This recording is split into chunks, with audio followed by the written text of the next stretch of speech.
one of the most important animals on the planet. Hello, everyone. Bees are so much more than just honey makers. They learn. She's gonna show us what we taught her. There it goes, keep pushing. They build. They dance. That is a waggle. They provide. It's just this massive living structure. And we couldn't live without them.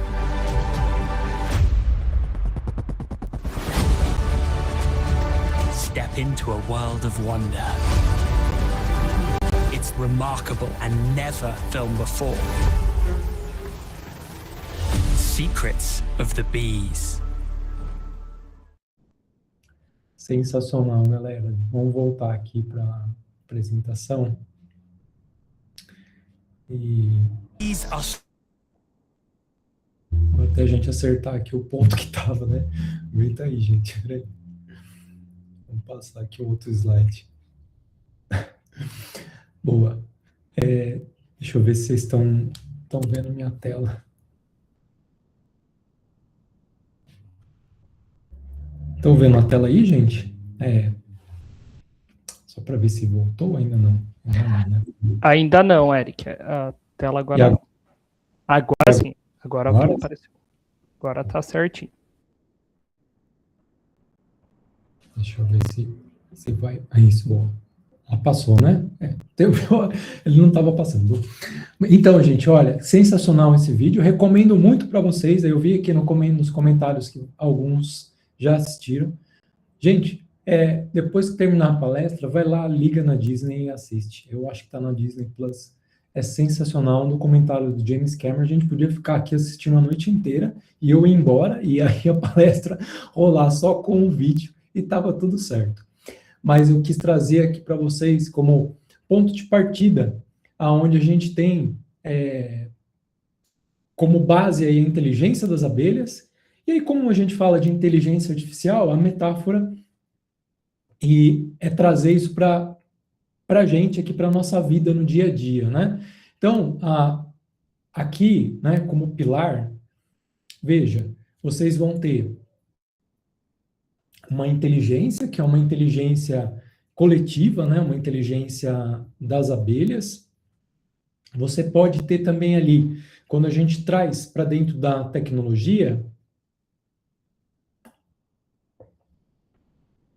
agentes, né? Então, o segundo ponto aqui são os agentes. Quando a gente fala de um agente inteligente, imagine como uma abelha responsável por um papel específico dentro de uma colmeia, né? Então, você vai ter ali a operária, a exploradora, a rainha ou a defesa, né? Então, o agente dentro da tecnologia, quando a gente está desenvolvendo um agente de IA, ele tem que ter um nível de inteligência, e aí essa habilidade você precisa modelar dentro desse agente inteligente, como um perfil ali de uma abelha operária, uma rainha. Além disso, os agentes precisam se comunicar, né? Então, as abelhas, dentro lá do cenário, precisam se comunicar. Elas trocam mensagem, elas trocam fluido, elas estabelecem uma cooperação e coordenação. Então, essa dança dos feromônios que acontecem ali com as abelhas, né, onde elas vão trocar tanto feromônios, tanto estabelecer uma comunicação entre elas, a gente, dentro dos agentes inteligentes de tecnologia, a gente tem a mesma coisa. Então, a gente vai ter um modelo de comunicação entre agentes de IA, no contexto de tecnologia. E aí, antes de avançar, fazendo uma perguntinha aqui para vocês, podem responder aqui no chat mesmo, tá? Quem sabe, a pergunta aqui, para ver se está todo mundo ligado aqui na apresentação, na palestra, ou se já viu esse termo. Quem sabe qual é a comunicação que a gente utiliza hoje em dia? A professora adora fazer pergunta, né? Pergunta de prova. Quem sabe qual que é a comunicação que é usada em agentes de IA hoje em dia? Qual que é Vou dar uma dica. Qual que é o protocolo que é usado hoje em dia? Se lá com as abelhas são os feromônios, como é que é o protocolo que é usado hoje em dia na IA moderna que a gente utiliza? LLM, Machine Learning, quase. Chegou perto. Vamos ver aqui. Quem mais? Deep Learning, legal. Tá perto. MCP, esquentou, pegou fogo aí, hein, no MCP. MCP, quem foi que respondeu ali primeiro ali foi o Richard, depois o Vinícius. Prompt, Joyce, é uma estratégia para você poder conseguir construir um pseudo-agente, um quase-agente. O MCP é o Model Context Protocol, né? É o protocolo que os agentes de IA vão utilizar. Depois, no final da aula, dei uma procuradinha sobre isso, sobre MCP, que é a linguagem, né? É o feromônio ali que você vai usar nos agentes de IA hoje em dia, tá? Vamos voltar aqui para a apresentação, só para eu não me perder, tá? Vocês estão vendo a tela inteira? Então, né? Beleza. Estamos sim. E aí, para finalizar, gente, temos, então, além da comunicação, que hoje você usa, né, fortemente para se comunicar dentro de um contexto de IA, na tecnologia, o MCP, você vai ter um ecossistema. Esse ecossistema você vai construir com um ou mais agentes, e aí esses agentes precisam coordenar algum tipo de atividade. Então, você vai precisar ter um agente que ele vai coordenar, estabelecer as atividades principais e, eventualmente, realizar uma tarefa, né, coordenada. Né? Então, os agentes, eles funcionam bem em escala, né, hoje em dia, e aí essa escala é quando você começa a aumentar o potencial de ganho de cada agente para a execução de tarefas com um determinado objetivo, né?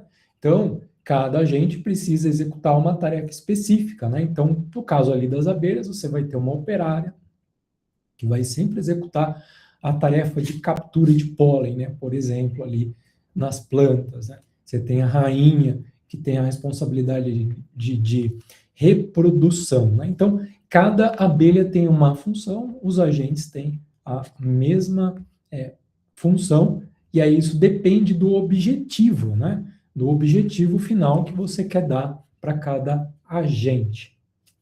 Quando a gente fala de tecnologia, esse objetivo, trazendo para o universo de tecnologia, é uma função de ativação. Para quem aí está fazendo um sistema de informação, ou computação, engenharia, deve conhecer que isso é uma função de ativação. A função de ativação, normalmente, ela é modelada, ela é descrita matematicamente, né? Então, aqui no chat, quando vocês colocaram Deep Learning, LLM, todas essas, né, são funções manipuláveis por estatística, né? Então, você vai ter ali uma função estatística que recebe um parâmetro e executa uma ação objetivo, tá?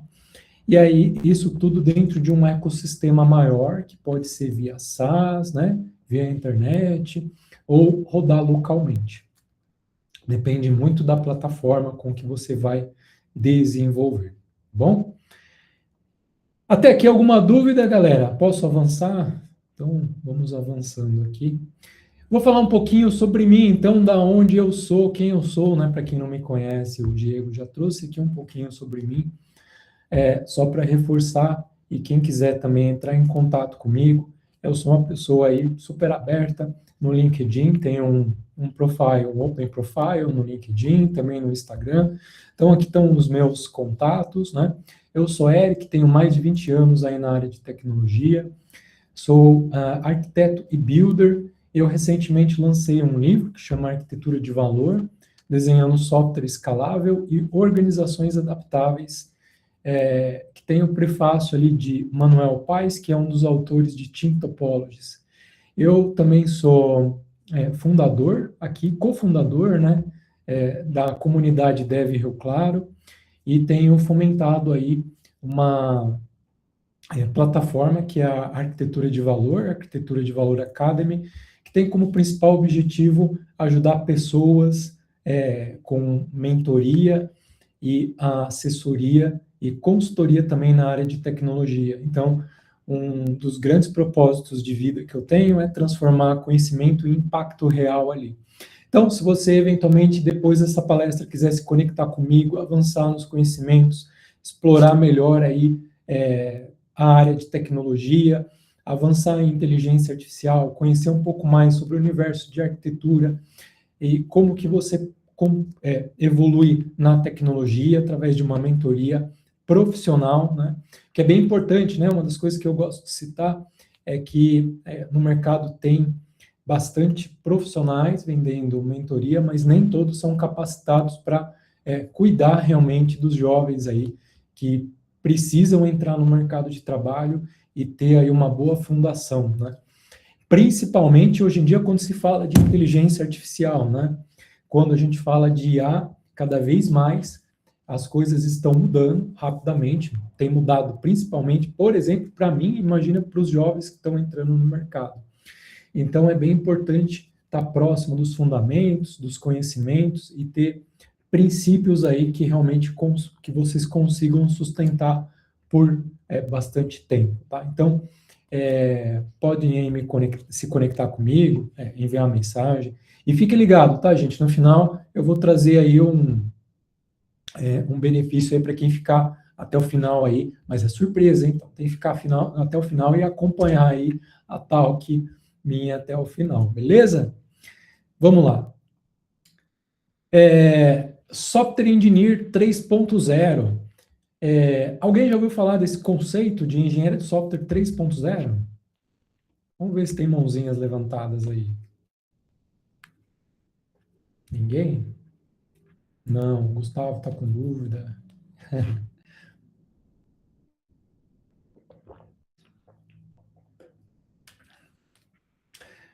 Engenharia de software 3.0 é uma nova abordagem de você pensar a engenharia de software tradicional. Então, situando um pouquinho aqui no tempo, quando a gente fala de IA dentro do contexto atual, mais moderno, né? A gente está falando aí de uma engenharia de software intencional, uma engenharia de software de terceira onda, que é exatamente como os novos desenvolvedores, novos profissionais de tecnologia conseguem construir agentes de inteligência artificial, conseguem construir software com solução de IA. Até então, gente, na primeira versão, né, a primeira onda ali, que a gente tinha até meados de 2000, a gente tinha muito um software onde você tinha um desenvolvedor ou mais desenvolvedores e eles escreviam código, né? Então, você tinha ali uma proximidade do desenvolvedor muito próxima ali do código, do desenvolvimento. Já no finalzinho ali de 2010, aconteceu muitas evoluções dentro da engenharia de software, onde você passou a ter um modelo de abstração, reutilização de código, programação orientada a objetos, que vocês devem conhecer bem. Frameworks evoluíram, surgiu principalmente mobilidade, CI/CD, agilidade, teste, arquitetura de software e principalmente cloud computing. Então, por volta de 2010 ali, né, 2015, começou a surgir muitas soluções escaláveis na nuvem. Agora a gente está vivendo uma nova onda, né, uma nova evolução. Essa terceira onda, que é a terceira onda da engenharia de software intencional, ela começou ali no finalzinho de 2019, 2020, e ela vai adiante, né? Então, ela é o que a gente está vivendo agora. A gente diz que a gente está no hype da engenharia de software 3.0 ou no hype da IA. E aí, o que significa esse hype, né? Essa grande inflexão na tecnologia, né? Até então, a gente desenvolvia código, né? Então, você sentava na frente do computador e escrevia um código, você mesmo era a pessoa que codificava aquele código, né? Hoje, a gente já está num patamar onde o computador já está escrevendo código para a gente. Então, para quem está vendo aí algumas das mudanças no mercado, o cloud é uma das inovações de tecnologia, de IA generativa, mais avançadas que a gente tem no momento, em 2026. E 80% do código, mais de 80% do código do cloud já é construído com o próprio cloud, ou seja, já é desenvolvido com a própria IA. Então, você quase não tem pessoa desenvolvendo a própria solução de inteligência artificial. Saiu um reporte recente disso, se eu não me engano, saiu essa semana. Esse resultado eu estou trazendo aqui para vocês, que eu acabei de ler num reporte. E isso é incrível, galera, porque você para pensar, é uma coisa louca. Como que uma solução cria uma própria solução que nós vamos usar, de codificação. Então, é isso que a gente chama de engenharia de software 3.0, e é o momento que a gente está, e é o momento onde a gente precisa entender como que o novo profissional de tecnologia se adapta e consegue usar essas ferramentas de IA no dia a dia, seja de uma forma mais aplicacional, ou seja, de uma forma mais intencional para a construção de soluções de mercado, tá? Então, Então, em resumo, tá, gente? A gente está no momento agora que a gente está vivendo a engenharia de software 3.0, que é a engenharia que usa IA para escrever código, ok? E aí, gente? E aí, o que isso muda na vida nossa, né? Recentemente, eu escrevi um artigo, né, um post no LinkedIn, e esse post é um post provocativo, né? Mas é um post que, ao mesmo tempo, ele faz com que a gente pense o nosso próprio posicionamento no mercado atual, olhando a tecnologia, olhando a engenharia de software. Essa que eu acabei de comentar para vocês. Vocês conhecem REST? Já ouviram falar em REST? API REST?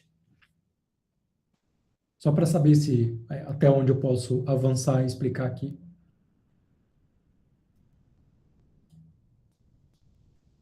Alguns sim, alguns não, né? Então, vamos lá. API REST, gente. O que é uma API REST? Toda vez que você vai usar um serviço na internet, a gente utiliza essa API, né? A API REST. Então, quando você liga, por exemplo, para assistir um vídeo, né, na Netflix, você está usando uma API, que é um comando que você está enviando lá para um servidor na Netflix. E até então, né, isso tem sido, ao longo dos anos, né, a API REST, um mote comum de uso no mercado, de modo de comunicação entre serviços, entre tecnologia. O que acontece? Recentemente, no Java One, desse ano, inclusive, a Netflix lançou, né, uma provocação dizendo que o REST morreu, né, que o REST não está sendo mais usado, dentro do contexto da Netflix. Esse post, ele viralizou, gente. Ele tocou lá, acho que mais de 60 mil visualizações num dia só, né? Com vários comentários, vários insights interessantes. Mas uma das preocupações aqui desse post não é dizer necessariamente que o REST morreu, mas que existem outras tecnologias que a gente pode utilizar no dia a dia.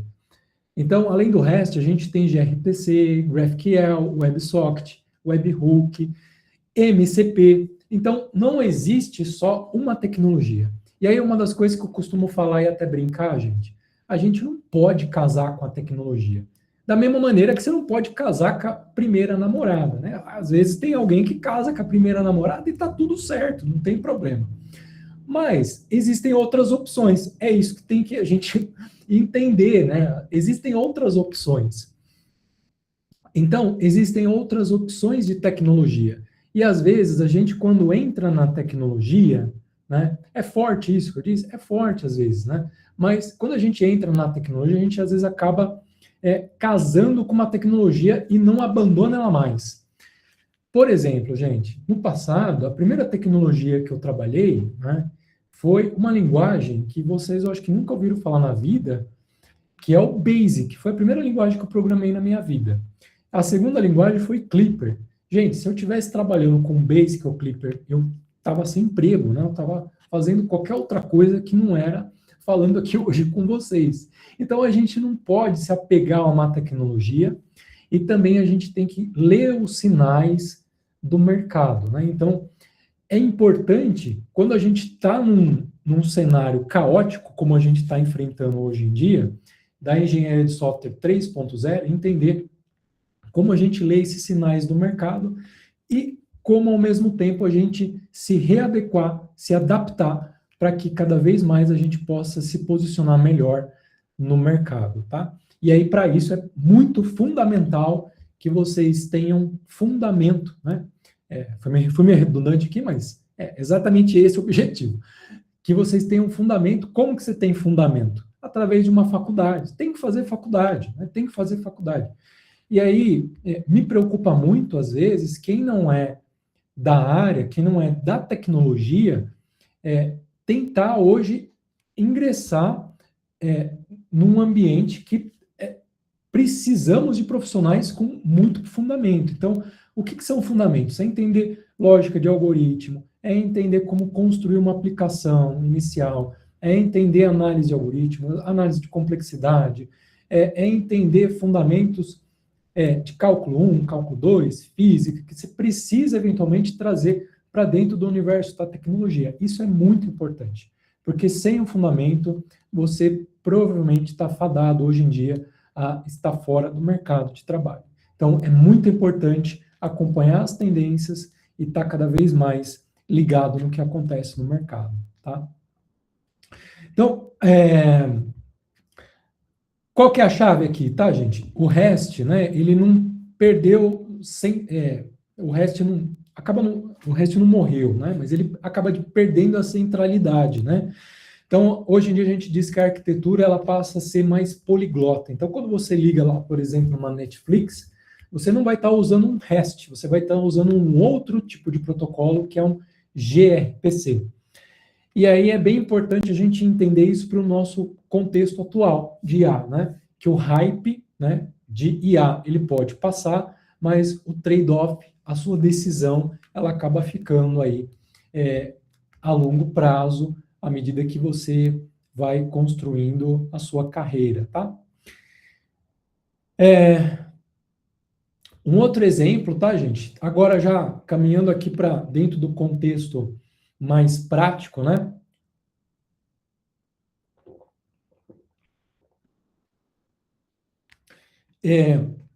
Vou falar aqui de algumas tecnologias, talvez nem todo mundo conheça, mas eu vou trazer aqui uma delas, né? Primeiro, que é o Kiro, né? O Kiro é uma tecnologia que foi lançada pela Amazon.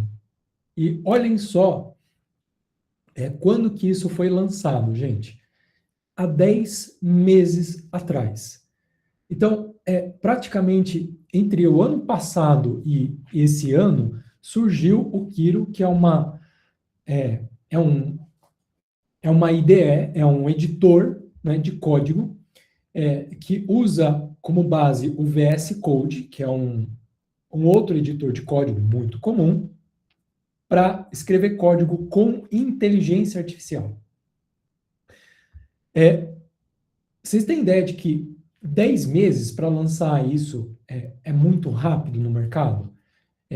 E de 10 meses para cá, já mudou muita coisa. Quando eu estava falando com o Diego, inclusive, eu estava até preocupado de trazer isso aqui, porque eu não ia saber se esse tema ia estar atualizado, né? Mas ele ainda está atualizado, graças a Deus, né? E embora a gente tenha outras soluções no mercado, mas o Kiro ainda ele é um grande competidor de outras soluções que a gente tem no mercado, como, por exemplo, o Codex, que vocês já devem ter ouvido falar, ou o Cloud. Então, essas soluções são parecidas com o Kiro, com algumas diferenças, né? Mas, em essência, E o Copilot, né? Também, que é outra solução também de mercado, tá? Mas, como dica prática aqui, tá, gente? É bem importante vocês estarem conectados com pessoas que consigam, né, trazer esse conteúdo mais curado para vocês e, eventualmente, vocês explorarem também isso na prática e ficarem ligados em algumas evoluções que vão acontecendo no mercado, tá? Então, na minha mentoria, eu acabo ajudando algumas pessoas também nesses temas e também como, eventualmente, pensar num plano de evolução, num plano de carreira e assim por diante, tá?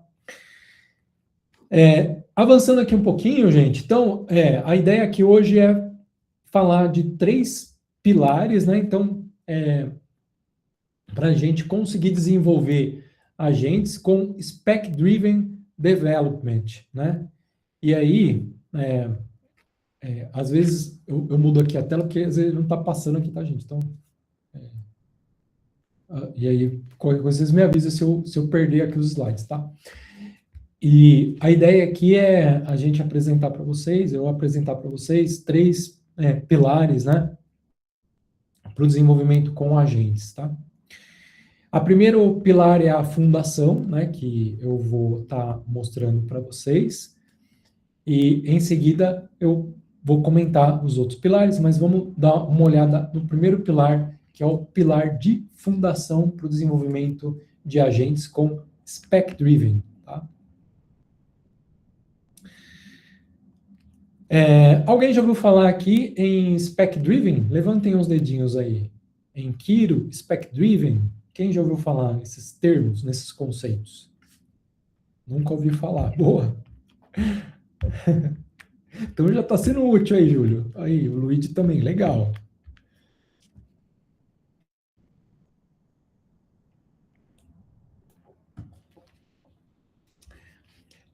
Kiro é um nome de uma bebida. Não é, tá? Aqui eu só coloquei de propósito só para brincar com vocês, mas não é o nome de uma bebida. Ele é um nome que foi dado aí para uma IDE, que é uma interface de desenvolvimento, né? E aí eu já vou mostrar para vocês na prática como que é essa interface, mas anotem aí, né, no papel, se precisar anotar alguma coisa importante dessa palestra hoje, o primeiro princípio de fundamento é esse, tá? O Kiro, né? O Kiro, ele é uma interface, né? Ele é uma IDE de desenvolvimento onde você escreve código, né, com inteligência artificial, tá? Anotaram aí? Aí a gente já vai ver na prática isso também, tá? O Kiro, gente, o Kiro, ele vive, né? Ele tem esse desenho bonitinho aí desse fantasminha, né? Como vocês estão vendo na tela, que é o logo do Kiro. Como se estiver codificando com o Kiro, ele fica voando ali na tela, né? Então é bem legal. E o Kiro, ele tem ele tenta unificar 2 estratégias bem comuns de desenvolvimento de software com IA hoje em dia. Tá? Vocês vão ouvir eu falar muito disso hoje aqui, tá? Que é o Vibe Coding e o Spec. Então, o Kiro, ele entra na intersecção e ele ajuda a gente a desenvolver com Vibe Code ou Vibe Codar, que já abrasileiramos a palavra, tá? Então é Vibe Codar. Ou você pode utilizar Spec-Driven Development, ou specs, que são requisitos. Então, specs, a tradução aí seria requisitos. E Vibe Code é quando você entra no flow, né? No flow da IA. Quando você abre lá, por exemplo, um prompt e começa a pedir para a IA a gerar, por exemplo, uma imagem, um código, ou quando você constrói um prompt, tá? Pergunta, vocês já tinham ouvido esses conceitos de Vibe Coding? Levantem os dedinhos. Matheus, já tinha ouvido, Luigi, legal. Vibe Code é bem mais comum, né?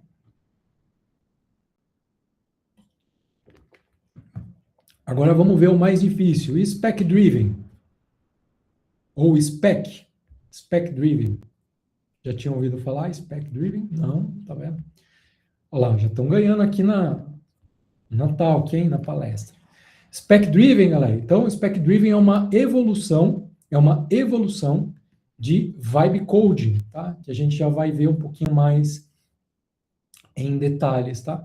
Então, mas quando você trabalha com vibe code ou spec driven, quando você constrói uma solução com o Kiro, você consegue construir uma solução como essa aqui que eu estou projetando em tela, tá? Então, por exemplo, um marketplace com um carrinho de checkout. Então, você pode adicionar elementos para o carrinho. Tudo isso utilizando o Vibe Code Spec Driven dentro do Kiro, implantado lá na AWS. O Kiro, ele é customizado para que ele possa ser utilizado com todos os serviços da AWS disponíveis no mercado. Olha que sensacional. Imagina você pegar, criar uma solução de marketplace e implantar na AWS em minutos, né? Então, essa é a promessa do Kiro, tá? De você conseguir construir essa solução. A gente vai ver hoje aqui um exemplo prático de como fazer isso na AWS, tá bom? Vamos ver se tem mais algum outro exemplo aqui. Essa aqui é a janelinha do Kiro, tá? Estão vendo aí, gente? Tá um pouquinho pequeno, mas eu vou depois mostrar na prática aqui para vocês. Dá para enxergar? Esse GIF animado? Dá sim. Boa, obrigado, Diego. Então, o Kiro, gente, você tem uma janela de prompt, como se fosse um Gemini, um prompt. Às vezes a galera se confunde, né? Não sabe muito bem como que é programar com o IA. É isso que vocês estão vendo na tela, né? Vocês estão vendo que tem ali o mouse, né, mexendo na parte direita, e aí embaixo tem um prompt de comando. Você escreve e vai pedindo para a IA gerar para você código e solução. E do lado, né, esquerdo, na parte central ali, você está vendo um diagrama agora, que foi pedido ali para gerar, e aí o código que foi usado ali no prompt gerou aquele diagrama, tá? Então, o Kiro, ele constrói ele tem essa interface embutida do prompt, e você consegue escrever código e revisar o seu código dentro do ciclo de vida de desenvolvimento, né? Do ciclo de desenvolvimento do software, tá? Então, vamos ver aqui uma outra tela, né? Aqui tem uma outra janelinha, né? Que você consegue visualizar aí também a criação desse exemplo do marketplace. Esse exemplo, ele está no próprio site do Kiro, tá, gente? Que está no material, que depois eu vou disponibilizar para vocês. Esse material fica aí também como fonte de estudo para vocês depois acessarem, tá? Então, não precisa também ficar copiando as telas aí. Se vocês estiverem desesperados, eu passo para o Diego. Fiquem tranquilos, eu compartilho também lá no meu LinkedIn. Tem o meu site pessoal lá que eu compartilho também esse conteúdo frequentemente e vai ficar disponível aí para vocês, tá? Consultarem depois. Então, aqui você tem uma visualização meio que rápida, né, desse marketplace criado. Aqui, por exemplo, rapidinho, você tem aí a tela do Vibe Code, né? Ele mudou rápido ali, mas tem o Vibe Code Spec Driven e o código sendo gerado, tá? Beleza, gente, isso é a fundação, né? Então, gravaram aí. Então, você tem aí o Kiro como parte da fundação. Ele é uma janela, uma tela, uma IDE, uma interface para você poder escrever código com Vibe Code e Spec Driven. Vamos ver agora um pouquinho do que é o Spec Driven Development.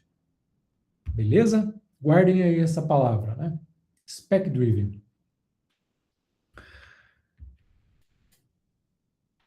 Boa? Vou tomar uma aguinha aqui.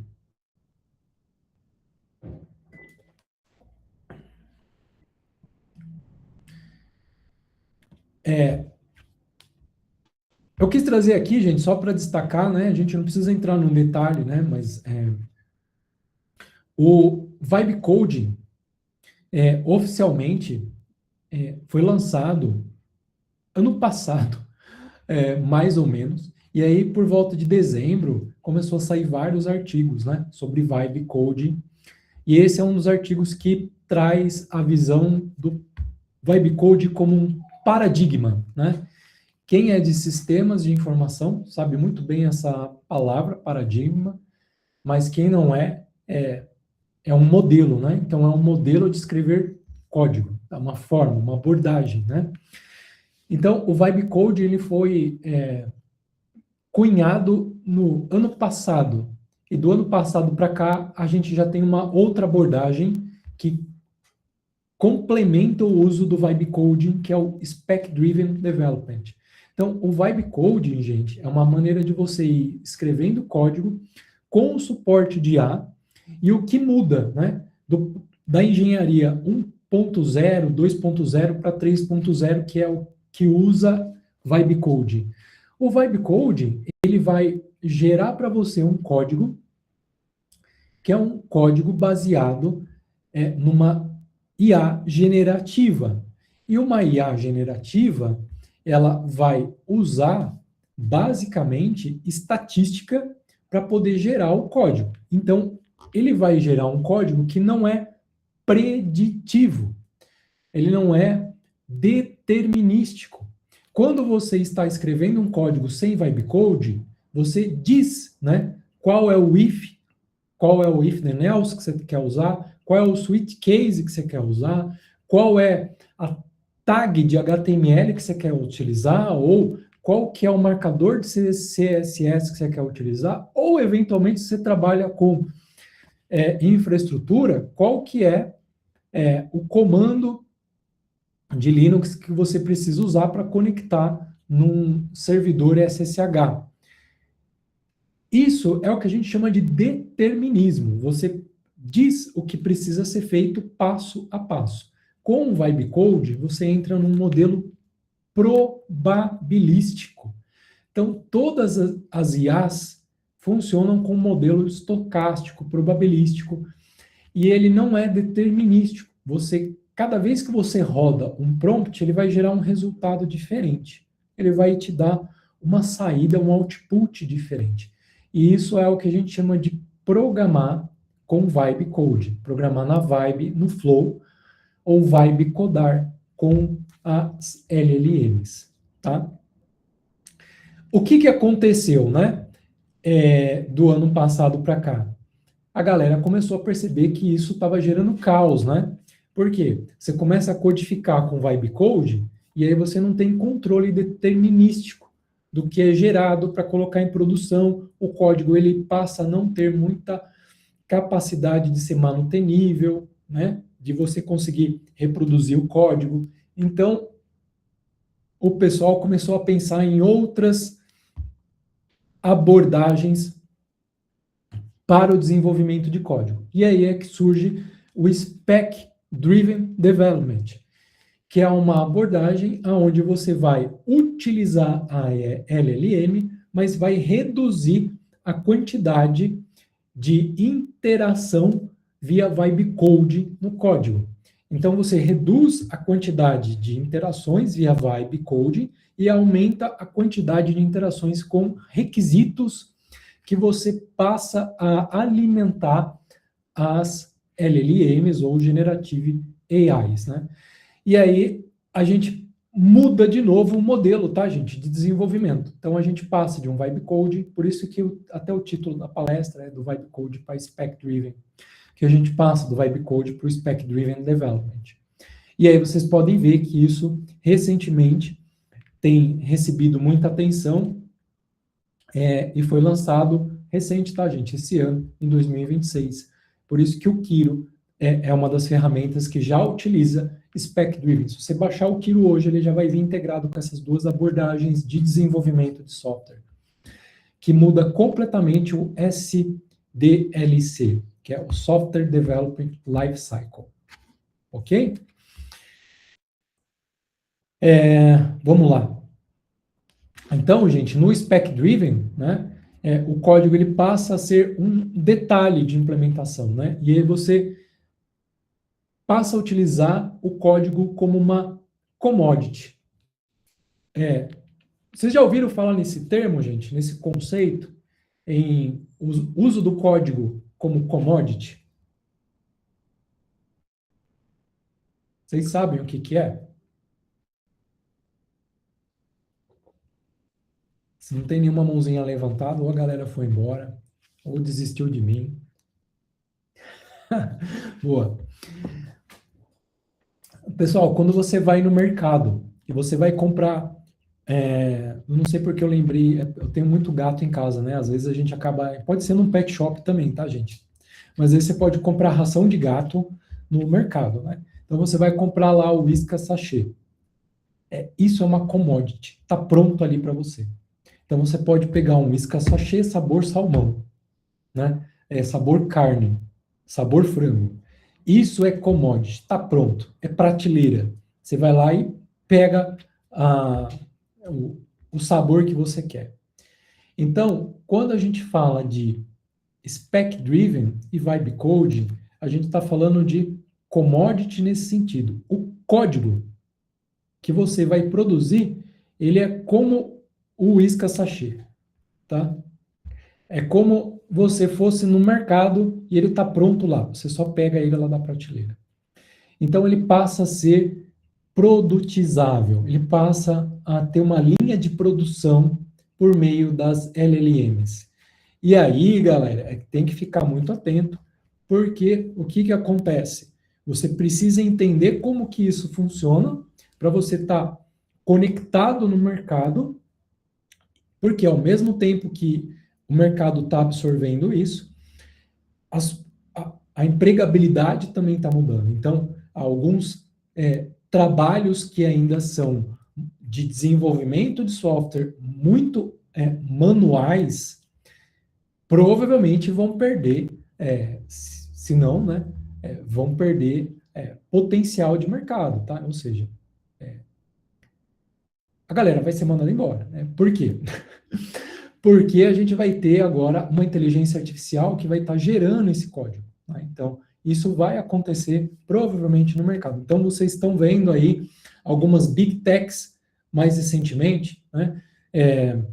Google, AWS, Amazon, grandes empresas, ou até grandes empresas brasileiras, né, do segmento bancário, com grandes layoffs, por conta disso. São algumas verticais dentro dessas empresas que ainda utilizam codificação e automação manual, que com o uso de IA não é mais necessário. Então, a gente precisa entender em que momento do mercado e como no mercado a gente precisa se adaptar para ainda conseguir ter valor no mercado. E aqui, gente, qual que é a chave, né? Se você puder anotar aí, qual que é a chave, é aprender como trabalhar com a IA no desenvolvimento de software. E aí, para isso, você precisa entender como construir a especificação, como construir um spec-driven. E aí é o que eu vou mostrar para vocês hoje, tá? Então, anotem isso aí, a gente quer entender como que funciona. Uma spec é muito importante para que você possa estar cada vez mais antenado aí no mercado, beleza? Aqui tem, gente, uma evolução, tá? Ao longo do tempo, né? De algumas grandes fases aqui, que sai ali, né? Do Vibe Code e vai até o Spec Driven. E aí você pode ver que a primeira parte aqui, né? Você tem o Code First, e aí a gente vai lá para o Spec Driven, que é aqui, ó, Spec First. Existem níveis de maturidade, tá, gente? Então, aqui, ó, quando a gente só escreve o código, né? Então, primeiro a gente escreve o código, documenta depois, né? Então, a gente ainda está naquela engenharia 1.0, 2.0 ali, tá? E aí, à medida que a gente vai evoluindo, trazendo o Vibe Code para dentro do desenvolvimento de código, a gente começa a construir um spec. Então, a gente começa a pensar em spec first, aí a gente começa a guiar o desenvolvimento de software por meio desse spec, né, que é o spec first. Vai chegar um momento que você não vai precisar mais codificar, você só vai falar com a LLM, né? Então você começa só a usar a especificação e atualizando a especificação, só atualizando o requisito, e o código vai ser gerado só pela LLM. E aí a gente está lá no Whisca Sabor Sachê, lá no mercado, tá? Que é esse Spec as Source. Ou seja, quando a gente chegar aqui, nesse ponto, é que você já está realmente utilizando uma solução que é inteiramente construída com LLM e você não está nem colocando a mão mais no código, tá? Então, esse aqui é o final ali, tá? Nem todas as empresas, tá, gente, estão nesse nível de maturidade aqui, tá? Você não precisa sair correndo desesperado, não é assim. E aí é que tá a coisa que é importante, você entender os movimentos de mercado, saber ter fundamento, conversar com as pessoas certas, né? Nem todas as empresas estão aqui, ó, tá? Algumas estão aqui, algumas estão evoluindo para cá, né? Ou seja, algumas ainda estão em vibe coding, mas é uma tendência de mercado cada vez mais isso ser puxado para cá, tá? Então é importante a gente entender essas evoluções que estão acontecendo. Como que funciona um ciclo de desenvolvimento com spec-driven dentro do Kiro? Então, só para recapitular, né? O Kiro é a interface, né? A tela de desenvolvimento, e ali dentro do Kiro você vai ter um fluxo de desenvolvimento que é apoiado pelas especificações, pelos requisitos, né? Então, para quem, e aí é o que eu digo, tá, gente? Para quem é da área de tecnologia e está fazendo um curso de sistemas de informação aqui na FHO, já está adiantado, já está na frente. Por quê? Se você sabe que dentro de uma análise de projeto tem, por exemplo, uma fase de análise de requisito, de implementação e de teste, você olha esse desenho e fica fácil entender, né? Porque isso é fundamento da engenharia de software 2.0, 1.0 lá atrás. Não mudou nada. O que mudou é a ferramenta. Entenderam? Lembra lá do gráfico que eu mostrei? O que muda é a ferramenta. Então, é como saber usar a ferramenta. Então, aqui, ó, as fases continuam as mesmas. O conceito continuam os mesmos. Então, isso ninguém vai tirar de vocês. Então, se vocês estão fazendo um curso, estão aqui hoje, numa terça-feira à noite, comigo, um cara chato, falando um monte de coisa, vocês estão aqui já anos-luz na frente de muita gente, né? E aí, isso é bem importante porque você, olhando lá os fundamentos, trazendo para cá, né? Você tem aqui, ó, uma fase que é a fase de especificação, de planejamento, implementação e validação. Essas fases aqui, todas elas são guiadas por um documento, né? Então, você vai ter ali um documento. Esse documento, gente, você vai utilizar ele em todas as fases aqui, ó. Todas as fases. Tá? Cada uma das etapas. E aí, eu vou fazer uma pergunta aqui, que eu fiz lá no começo. Lembram lá que as abelhas, elas se comunicam. E aí vocês falaram, é pelo MCP, que é um protocolo. Mas aí as abelhas, elas têm uma linguagem, né?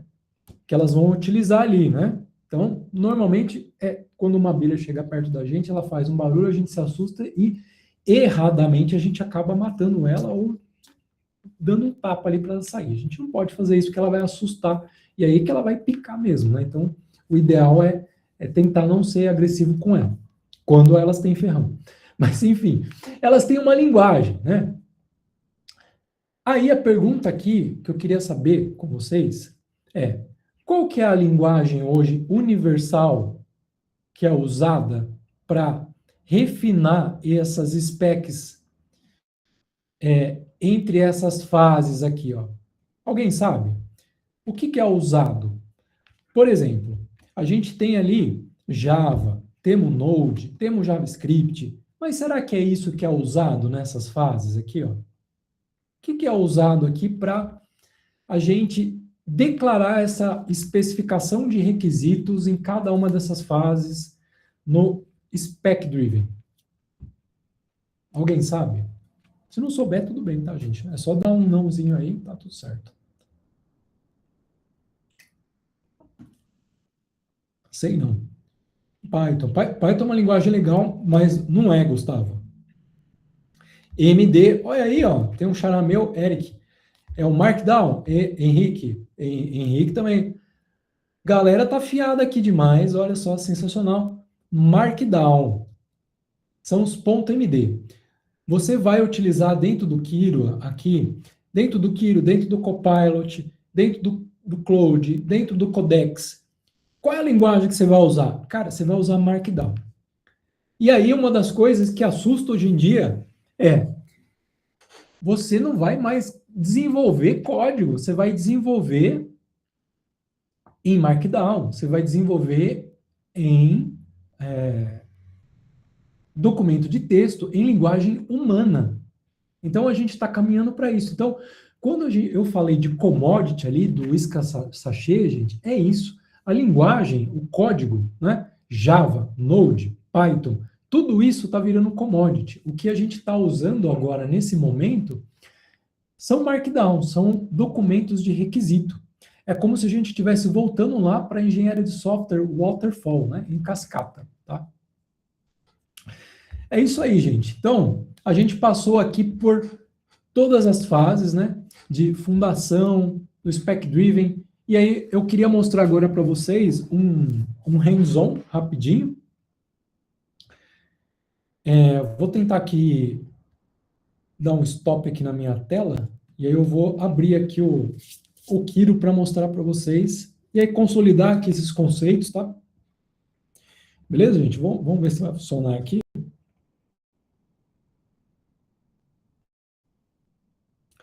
Eu acho que eu vou ter que mostrar a minha tela toda. Deixa eu ver. Acho que ele não deixa pegar, não vai deixar. Tem que mostrar a tela inteira. Deixa eu fechar o WhatsApp aqui, né? Senão o pessoal vai tudo ver minhas conversas. Aí não vai dar certo. Porque a gente se expõe muito, né? Esse horário da noite.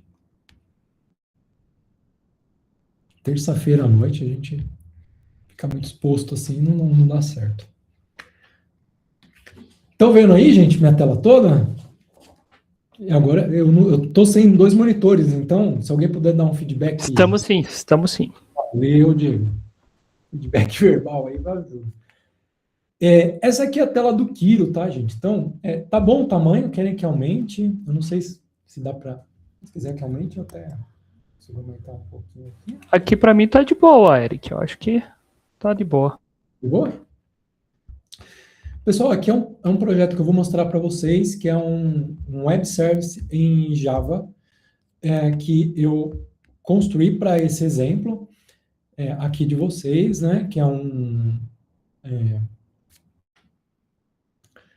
que eu já explico o que é, né? Então, vamos primeiro olhar aqui o Kiro. O Kiro, gente, é essa telinha que vocês estão vendo aqui, tá? Então, eu já tenho ele instalado.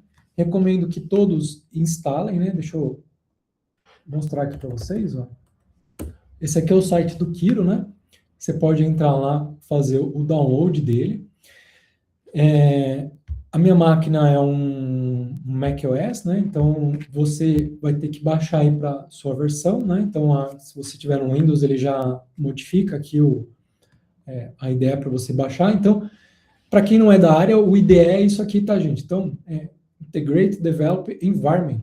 Né? É um nome bonito aí para dizer que é uma tela onde você escreve código, tá? E aí, eu baixei aqui o Kiro, né? E aí eu construí um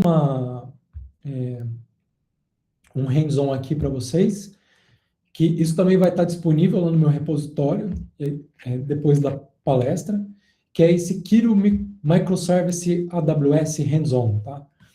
Esse Kiro aqui, gente, ele tem aqui do lado esquerdo, ele tem a estrutura de pastas, né? Então, aqui você pode navegar, tá vendo? Então, eu tenho toda a minha estrutura de pastas aqui. Aqui no meio, eu tenho a tela principal do Kiro, né? Então, vou abrir aqui um arquivo qualquer, por exemplo, Fibonacci Service. E aí, de novo, né? Quem é da área de tecnologia, nada de braçada aqui, né? Que esse aqui é um número de Fibonacci, né? Todo mundo sabe o que é o número de Fibonacci? Vão pensando aí, né?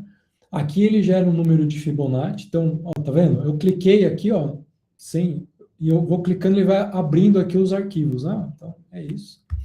Aqui do lado direito, vamos aqui na parte de baixo, aqui eu tenho um terminal, né? Então eu posso rodar aqui alguns comandos em bash, né? E do lado direito está integrado, né? Por isso que é um IDE, né?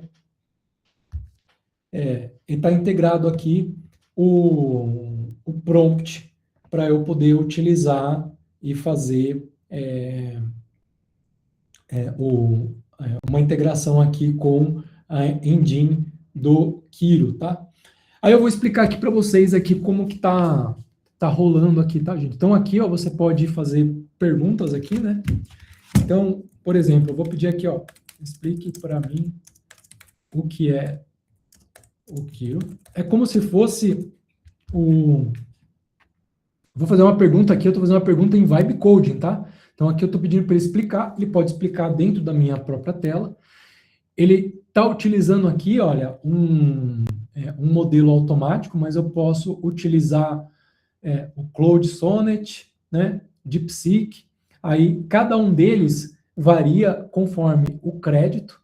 No caso, para essa apresentação aqui, eu usei o modo automático, tá? Você pode setar aqui.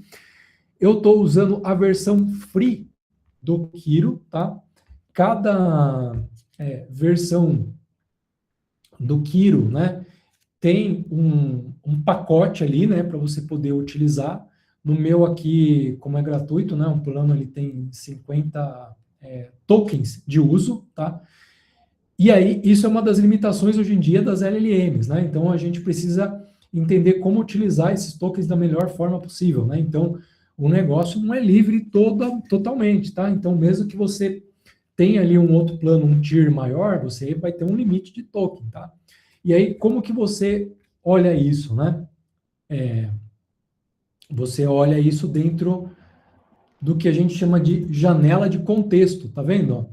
Aqui, você tem uma janela de contexto, que clicando aqui ele mostra, né? Ó, a quantidade de tokens, né, em porcentagem que foi utilizado na conversação, em utilizar um MCP, em utilizar um steering, e assim por diante, tá? Então, se eu, por exemplo, fizer essa perguntinha simples aqui, explique para mim o que é o Kiro, você vai precisar ter internet, tá, conectado aqui, porque ele vai utilizar troca aí de tokens com a engine ali do Kiro, né, na nuvem. E aqui, tá vendo? Ele está trazendo aqui para mim uma explicação do que é o Kiro. Isso é uma forma de você interagir, tá? Quando você faz isso, ele troca e vai aumentando ali, né? No meu caso aqui, ele utilizou uma quantidade mínima de tokens. Provavelmente ele deve ter rodado isso local, né? Dentro da própria engine aqui do Kiro. Então, ele não precisou fazer uma troca de tokens externa, mas aqui tem uma explicação, né? Então, o Kiro é um ambiente, tá vendo? Um ambiente de desenvolvimento assistido por IA, um IDE, que trabalha junto com o desenvolvedor. Olha só, que legal, né? Parece que ela até ouviu o que eu falei na apresentação, né? Então, já dá até para tirar a prova aqui, né? E aqui, tá vendo? Você pode interagir e ir aprendendo também. Então, essa é uma das formas de você aprender a trabalhar com IA dentro do desenvolvimento, tá, gente? É você ir pedindo sugestões de aprendizado à medida que você for codificando, tá? Mas é bem importante você ter esse feedback em conjunto com a IA. E aqui você tem as janelas de contexto. À medida que essas janelas de contexto vão aumentando, né, ele vai criando outras abinhas aqui em cima, e você pode criar outras abas aqui. Tá vendo? Aqui você tem a maneira de codar via Vibe Code ou Spec Driven, tá? E aí você pode escolher como que você quer codificar, ou por Vibe Code, ou por Spec Driven Development. Eu já tinha feito aqui alguns experimentos antes, né, com Spec Driven, e aí eu vou mostrar aqui para vocês, tá? Então, aqui nesse caso, olha, eu tinha pedido para ele, eu pedi em inglês, né? Então, eu tinha pedido para ele, ó, que eu quero criar um microserviço em Java, né? Que possa ser hospedado na AWS. Esse serviço ele precisa ser um MVP, um projeto simples, para ser usado como uma demo, né? Eu quero que esse projeto use uma API simples e que forneça um número de Fibonacci randômico, tá? Essa API ela deve ser chamada através de um API Gateway na AWS com uma função Lambda. E aí, galera, começa a complicar aqui, né?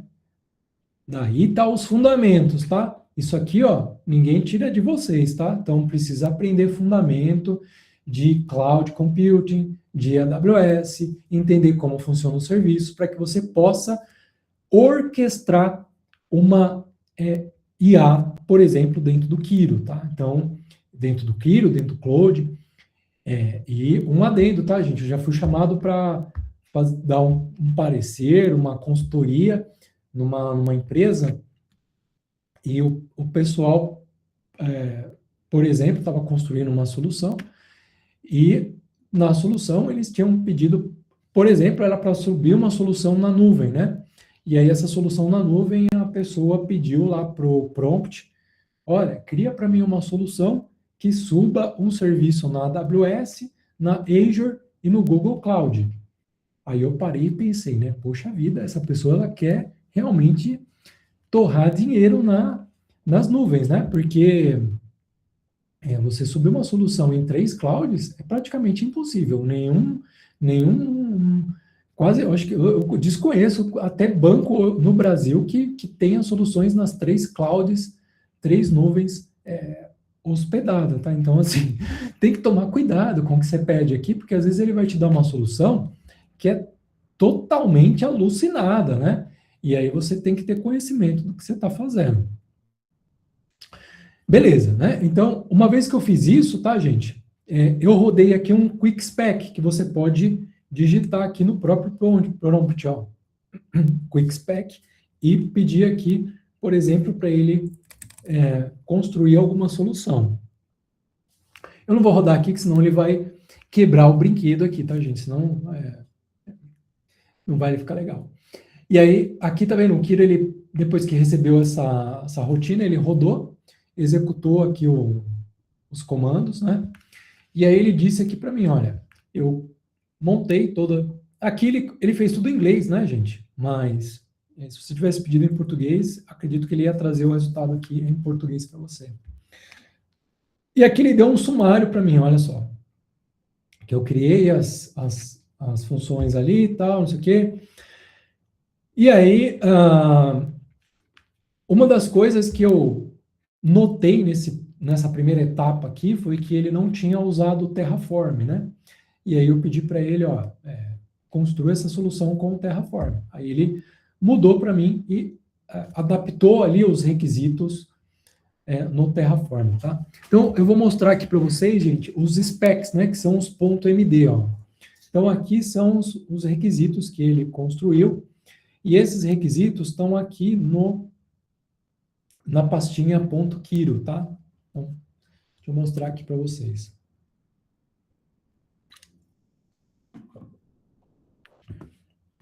Então, você tem, ó, o primeiro é esse requirement, né? Aqui você tem toda a especificação de requisito, né, que ele vai utilizar, né? Olha só, ele trouxe até aqui para mim a definição do que é um número, né, de Fibonacci. Olha só que legal. Ó. Então, o número de Fibonacci, ele é uma sequência que é 0, 1, 1, 2, 3, 5, né? É sempre o próximo número, né, é a soma dos 2 anteriores. Então, no caso aqui, ó, 2 é a soma de 1 mais 1, né? 3 é a soma de 2 mais 1, e assim por diante, tá? Esse é o que a gente chama de algoritmo de Fibonacci, ou número de Fibonacci, né?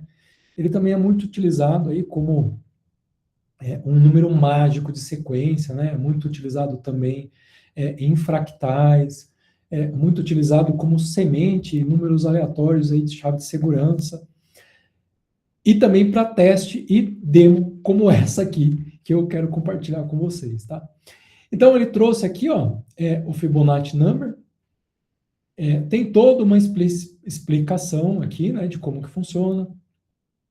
E o legal é que ele traz aqui todos os requisitos que ele vai construir.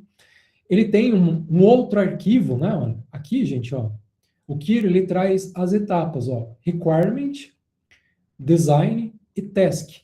Então, uma vez que ele definiu os requisitos, né, os specs dentro do requisito, ele vai para uma fase de projeto. Então, para quem é da área de tecnologia, para quem está fazendo sistemas de informação ou engenharia da computação ou qualquer outro curso de tecnologia, está bem familiarizado com esses conceitos. Então, de novo, gente, os conceitos ninguém tira de vocês, né? E aí, em design, em projeto, se você der uma olhadinha aqui depois, você vai ver até um diagrama de sequência que ele montou. Não fui eu que construí isso aqui, mas ele tem aqui um diagrama de sequência, né? Vamos ver se dá para eu dar um zoom aqui. Ele não deixa dar um zoom muito maior, mas que ele mostra toda a interação aqui, ó, que vai desde o cliente fazendo um get e assim por diante, tá? E, finalmente, você vai ter ali, né, as tasks, né, que são as tarefas que ele vai implementar, né? Cada uma delas ele vai ticando à medida que ele for desenvolvendo. Então, ele rodou aqui, ele fez as tasks, né, e executou ela, tá? E aí, deixa eu mostrar aqui, ó, para vocês como que funciona essa... isso aqui tudo está implantado na minha conta da AWS, tá, gente? Então, eu estou rodando aqui, ó, um comando... Deixa eu tirar um pouco aqui essa tela para ficar maior para vocês. Eu estou rodando esse comandinho aqui, que é um curl, que ele faz uma busca lá no endpoint. Esse endpoint está implantado lá na AWS, Fibonacci Random, e ele vai trazer um número de Fibonacci para mim e um índice, né? Então, ele traz aqui um índice, ó, e o valor do número de Fibonacci aleatório, tá? E aí, cada vez que eu chamar ele, ele gera um número aleatório, tá? Olha que legal. E aí, isso está implantado lá na AWS. Vamos dar uma olhadinha como é que está lá na AWS isso. Só para vocês darem uma olhada aqui, ó. Para ver que não é coisa boba não, né? Então, aqui eu tenho a minha conta lá na AWS. Ele está implantado aqui como uma função lambda, ó. Então essa função ela foi definida lá, ele está implantado aqui, ó, uma funçãozinha lambda em Java, né? Ela está conectada no API Gateway, né, da AWS e tal, responde, né? É isso aí.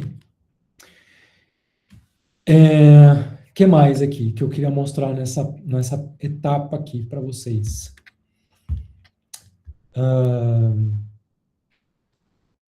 Legal. Eu queria voltar aqui para a apresentação, eu queria compartilhar com vocês o link para vocês testarem aí. Deixa eu mostrar aqui para vocês.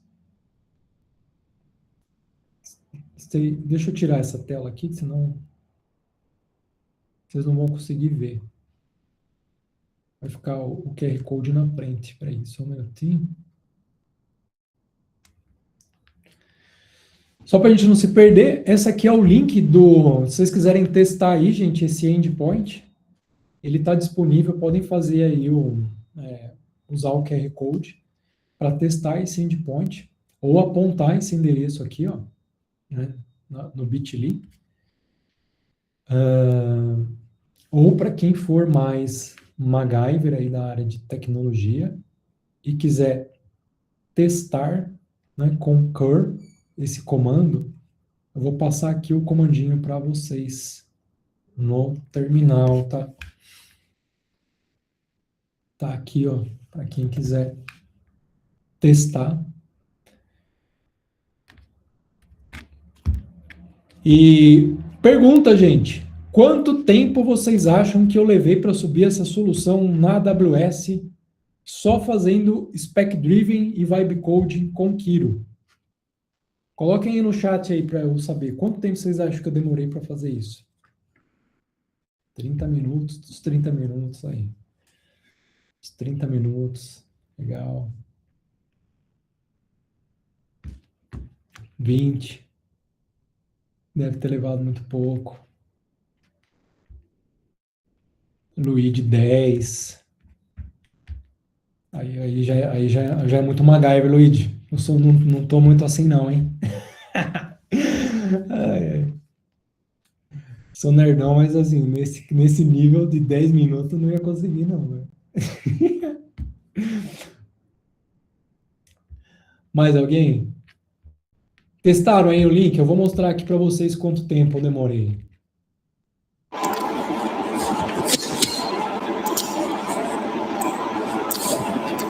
O André abriu o áudio. Quer falar alguma coisa, André?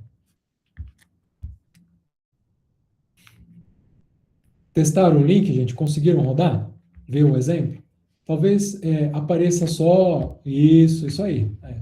É doideira mesmo, é um exemplo, tá, gente? É uma POC, tá? 30 minutinhos. Vamos ver se é isso mesmo. Deixa eu parar aqui de compartilhar. Deixa eu ver aqui se eu consigo abrir onde está o... Ah, eu tenho aqui Eu tenho um negocinho legal aqui que eu quero mostrar para vocês. Bom que hoje a gente tem bastante tempo. Mas já tô acabando, tá, gente? Tá indo já pros finalmente aqui.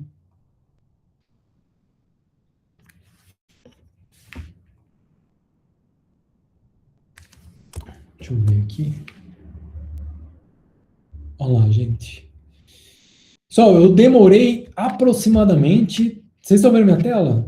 Deem um feedback verbal aí, por favor. Sim, sim. Eu demorei desde a construção ali da spec no início, né, até o final da implantação na AWS, 3 horas e 25 minutos. Então, eu estou muito aquém aí de 10 minutos, tá, gente? Quando você vai ficando mais velho na área de tecnologia, essas coisas vão demorando um pouquinho mais para acontecer. Então, eu demorei aí 3 horas e meia. Pode ser que vocês consigam mais rápido.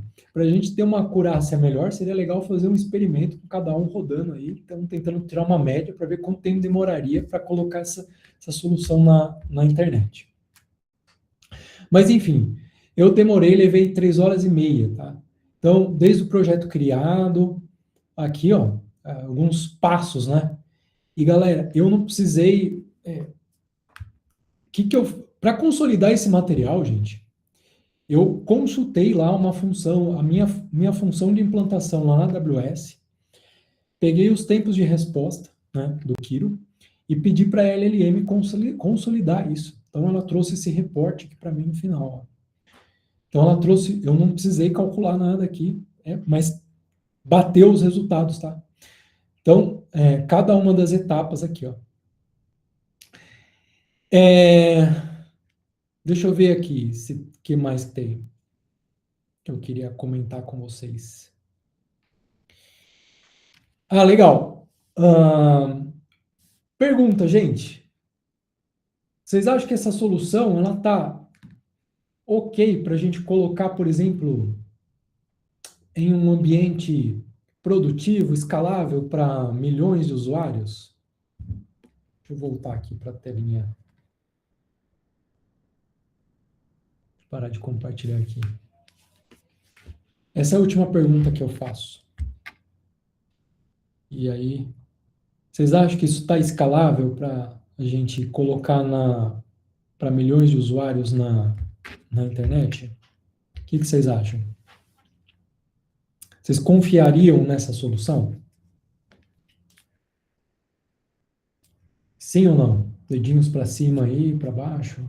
Confiaria? Será que o pessoal está confiante mesmo? Será, galera? Será? Sim ou não?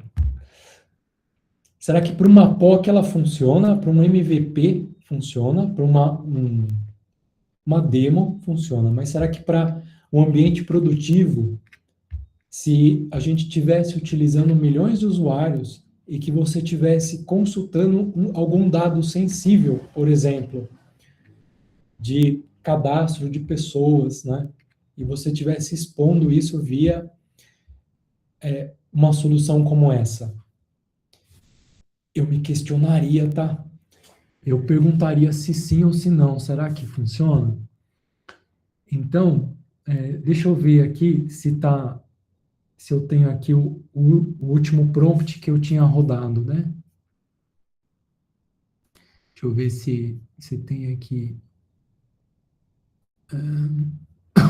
Deixa eu só ver aqui.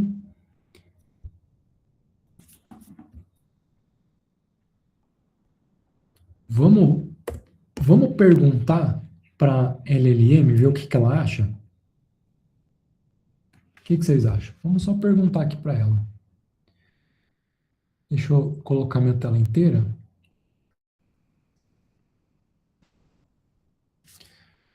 Vamos pedir aqui para ela fazer vamos pedir aqui, com base nesse projeto, avalie a qualidade e segurança da API. Avalie segundo os critérios OASP. Identifique falhas potenciais de segurança.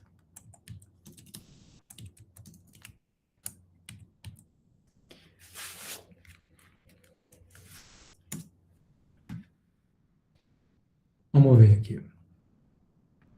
Estão acompanhando aí, gente? Sim, sim. A gente se expõe demais, né, Diego? Aqui, é 9 da noite, olha.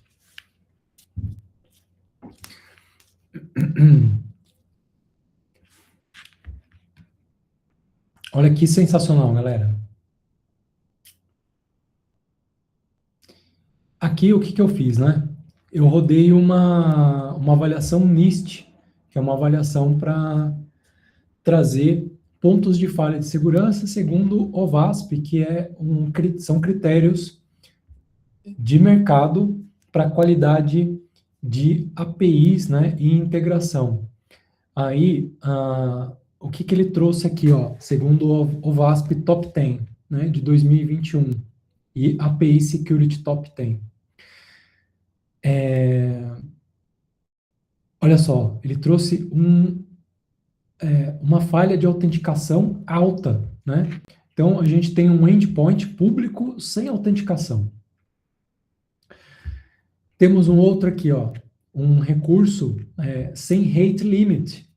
Ai, meu Deus do céu, eu tô perdido, vou ter que desligar esse serviço no final, aqui, senão vocês vão derrubar minha conta lá na AWS. O que acontece? Você pode sobrecarregar um serviço lá na AWS e gerar uma volumetria de custo muito alta, né? Eu não vou ler mais os outros, mas assim, senão vocês vão me derrubar aí no final do dia. Não seria, tá, gente? Então, você pode utilizar a própria... você pode utilizar o próprio Kiro para fazer uma inferência qualitativa e quantitativa do seu código, fazer um onboard, fazer uma revisão estrutural, por exemplo, usando técnicas de segurança ali, para te dar esses critérios, né?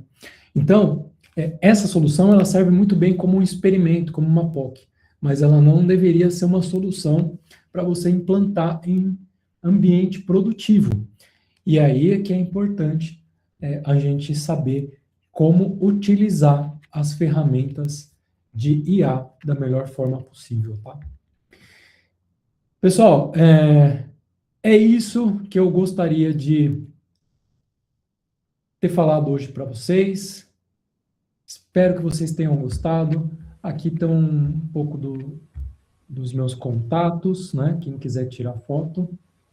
E para quem ficou aqui comigo até o final, eu vou disponibilizar aí um link para vocês, né? Conseguirem baixar o meu livro lá da Casa do Código, com o cupom aí de 10% de desconto, tá? Então, quem conseguir lá até hoje, né, adquirir, tá aí um cupomzinho de desconto.